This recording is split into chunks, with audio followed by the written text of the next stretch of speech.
Palantir just put nicotine vending machines in their DC office when somebody called the nicotine machines completely inappropriate for the workplace. Palantir, head of strategic engagement, replied, "What about a speakeasy?" Because their DC office also has a speakeasy. Of course, it doesn't stop there. They also have a masseuse, a meditation room, a barber shop, a dry cleaner, a pool table, candy jars, 3 catered meals, and now free nicotine vending machines. Also, a life-size Chewbacca at the entrance, because no workplace obviously is complete without that.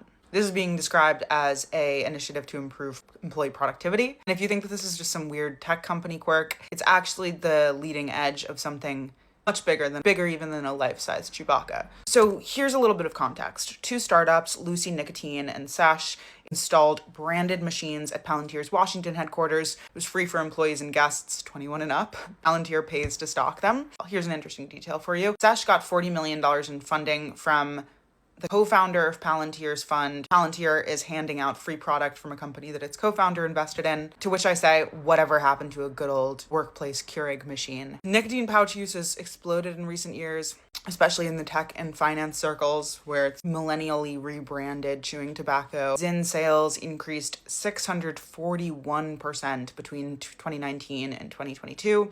Philip Morris bought the parent company for $16 billion. Zyn hashtag hit 700 million views on TikTok, powered by something that's more nauseating than a Zyn pouch, which is called zynfluencers. And here's the problem. Only 35% of nicotine pouch users were former smokers. 65% of these users are people who never smoked, getting addicted for the first time. And among young people who've tried pouches, 73% are still using them. And while the FDA authorized Zyn in January, the American Lung Association called it a gift to big tobacco. Pouches contain high doses of nicotine. They're linked to cardiovascular issues, gum damage. As adolescent brains are still developing, and these are so popular with young people, potential long-term effects on attention, learning, and impulse control. Exactly what you want from Palantir, the people who are advising the government on national security and surveillance. The whole productivity thing is pretty much hot air. The founder of Sash admitted that they can't make any productivity claims. Vanderbilt psychiatry professor Paul Newhouse said that nicotine is very unlikely to help cognitive function in someone who's functioning at a normal capacity. That's not a dig at Palantir employees being abnormal, although they kind of